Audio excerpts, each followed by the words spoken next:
City post पे आपका स्वागत है। मैं हूं आपके साथ में अनामिका। बिहार विधानसभा चुनाव को लेकर के अभी तक बीजेपी ने उम्मीदवार का ऐलान नहीं किया है, लेकिन रोहतास जिले के 211 नोखा विधानसभा से बीजेपी के संभावित प्रत्याशी पूर्व विधायक रामेश्वर चौरसिया का विरोध तेज हो गया है। पूर्व विधायक के विरोध में राजपुर में एक बैठक रखा गया, जिसमें कि सैकड़ों की संख्या में लोगों ने अपनी बातों से नाराजगी जताई। वहीं भारतीय जनता पार्टी के वरिष्ठ नेता ज्ञानचंद्र शाह ने कहा कि इस बार नोखा विधानसभा से बीजेपी स्थानीय उम्मीदवार की उम्मीदवारी तय करे, क्योंकि रामेश्वर प्रसाद चौरसिया जीतने के बाद क्षेत्र में नहीं दिखे हैं। पांडे से हमारा स्थिति नहीं है। राजीव पांडे से ये मेरा आशा है कि लोकल के नेता हैं, समाज सेवी नेता हैं और कंधे में कंधे गरीब से मिला के चलने वाले हैं। ये हमारा चाल त्योहार हम देखिए 45-50 साल से उम्र लेकर हमने रणनीति के तहत हम व्यवहार पर जानते हैं कि ये नेता कैसा होगा और किसका साथ देगा। इसलिए मैं चाह रहा हूं कि राजीव पांडे को यहाँ से उम्मीदवार बनाए। उद्देश्य देना चाहिए कि हमारे राजीव भैया जो काम किए हैं नासरीगंज प्रखंड में, राजपुर प्रखंड में, नोखा प्रखंड में, जिस तरह समाज सेवा के काम किए हैं सभी के साथ, चाहे वो जिस वर्ग के हो, जिस धर्म के हो, सबके साथ एकजुट होकर के इन्होंने अपना एक नैतिकता निभाई है। इस वजह से और दूसरी वजह ये भी है कि हमारे नज़दीक के रहने वाले, हमारे चहेता है, सबके दिलों में बसे हुए हैं और इनसे अच्छा कोई प्रत्याशी यहाँ बीजेपी का हो ही नहीं सकता। हम लोग बहुत पुराने कैडर हैं। रामेश्वर चौरसिया में क्या कमी है? रामेश्वर चौरसिया में बहुत सारी कमियां हैं, बहुत सारी कमियां हैं। कितने कितने कमी हम आपको बताएं, बहुत कम पड़ेगा। लाठी डंडा खाकर बूथ पर और हम लोगों को मारा गया 5 बजे के बाद। ये सारे लोग जानते हैं नासरीगंज प्रखंड में जिस जगह में बीजेपी का पोल कितना होता था और आज का डेट है कि हम लोगों के बलबूते पर वहाँ कितना पोलिंग होता है बीजेपी का, एक देखने वाली बात है।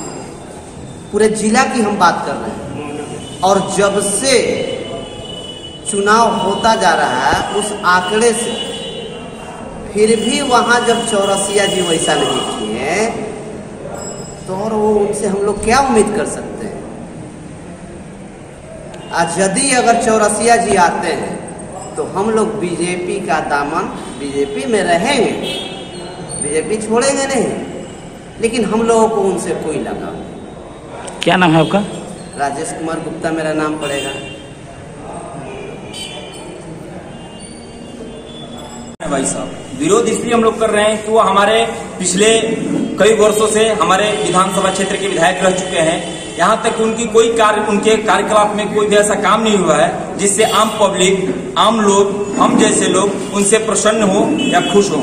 कभी ऐसा उनका कोई कार्य, उनके कार्यकाल में कोई ऐसा काम नहीं हुआ है तो हम लोग खुश हों। वो इलेक्शन का टाइम यानी कि चुनाव के समय आते हैं और अपना रैली, पैसे के बल पे रैली करते हैं, काफिला निकालते हैं, लोगों को भ्रमित करते हैं, गुमराह करते हैं और उसके बाद वापस अपने दिल्ली चले जाते हैं। आम पब्लिक से, आम लोगों से उनकी कोई कनेक्शन नहीं है, कोई विकास का मुद्दा पे वो बात नहीं करते हैं। कोई भी जनप्रतिनिधि से, कोई भी गांव के, जैसे मान लीजिए पूर्व ये रह चुके हैं भाजपा के कार्यकर्ता, इनको भी नहीं मालूम है कि हमारे विधायक जी कब आते हैं, हमारे क्षेत्र में कब जाते हैं, क्या करते हैं, नहीं करते, ऐसी कोई सूचना नहीं रहती उनके तरफ से हमारे जन लोगों को, हमारे लोगों को। इसलिए मैं अपने पूरे सभा के साथ बोल रहा हूं कि मैं रामेश्वर चौरसिया प्रसाद जी के साथ नहीं हूं। अगर बीजेपी सीट उनको देती है तो हम उनके साथ नहीं है, सीधी सी बात है। हमें वैसा प्रतिनिधि चाहिए जो कि आम पब्लिक को, हम जैसे लोगों को, हम जैसे छात्रों को, हम जैसे कार्यकर्ता लोगों को पांव से पांव मिलाकर, कदम से कदम मिलाकर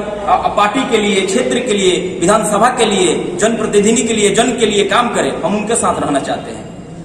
क्या नाम है? मतलब जो प्रतिनिधि है उनका क्या नाम है? मेरा बड़ा मुद्दा है रोजगार। तो क्या है कि इंडस्ट्रियलाइजेशन वगैरह जैसे मुद्दे हैं हमारे, ये पूरे क्षेत्र की बात की जाए तो यहाँ सबसे ज्यादा कमजोर है। और पिछले हमने 6 महीने में जो कोरोना का काल है उसमें ऑब्जर्व किया कि जो यहाँ सबसे ज्यादा अगर लोकल लेवल पर कोई टीका रहा तो उनका नाम राजीव कुमार पांडे है। उनके अलावा जो हवाई नेता है, मतलब जो हेलीकॉप्टर से उतरते हैं और हेलीकॉप्टर पर ही बैठ के निकल जाते हैं, ऐसे लोगों की यहाँ ग्राउंड लेवल पर कोई जरूरत नहीं है। अगर ऐसे लोग आएंगे तो उनका विरोध पुरजोर तरीके से होगा। क्या नाम है आपका? जी, शशांक नाम है। स्थानीय उम्मीदवार के मुद्दे पर उन्होंने कहा कि कोरोना काल हो या फिर किसी भी तरह की मदद इस क्षेत्र में करने वाले वो व्यक्ति ई राजीव पांडे हैं।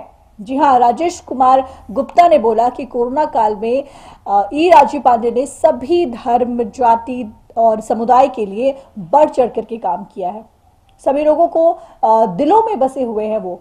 और साथ ही साथ उन्होंने कहा कि अगर रामेश्वर चौरसिया को नोखा विधानसभा क्षेत्र से बीजेपी उम्मीदवार बनाती है तो बीजेपी का दामन नहीं छोड़ेंगे, लेकिन कोई लगाव भी नहीं रखेंगे। तो फिलहाल इस खबर में इतना ही। नामे का हो लीजिए इजाजत। नमस्कार।